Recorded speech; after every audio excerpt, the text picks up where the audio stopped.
On veut déterminer la charge maximale que peut supporter le poteau. Donc, on aura deux contraintes à vérifier. La première, est-ce qu'on a à craindre une rupture ou une déformation en compression? Ben, si si la contrainte dépasse 5,3 mégapascal, ben, on aura une dégradation en compression. Mais on va vérifier avec la contrainte critique. Donc, la contrainte critique, E sur 12,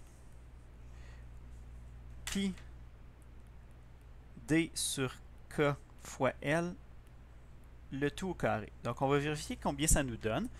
Alors, le module de Young en gigapascal, 5, donc en mégapascal, 5000, divisé par 12, donc le facteur 12.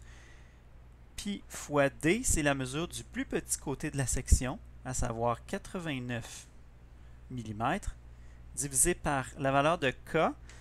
Donc, on a une colonne qui est encastrée à une extrémité, fixée à une rotule à l'autre extrémité. On est dans cette situation-là ici. Alors, K égale 0,8. Multiplié par la longueur, on a une colonne de 5 mètres. Alors, 5000 mm. Le tout au carré. Donc, on obtient ici une contrainte de 2,03 mégapascal.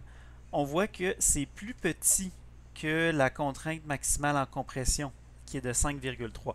Alors, ce sera cette contrainte-là qui va être la plus contraignante. Donc, pour trouver la force interne, j'utilise la relation ici, la définition de la contrainte. Donc, force interne divisée par l'aire de la section. Alors, la contrainte de 2,03, je veux savoir à quelle force elle est associée. Et l'aire de la section, 89 par 184. Donc, c'est une section rectangulaire. Et vous trouvez ici une force interne qui est de 33,3 kN. Évidemment, la force interne va être égale à la charge ou au poids qui est placé sur la colonne.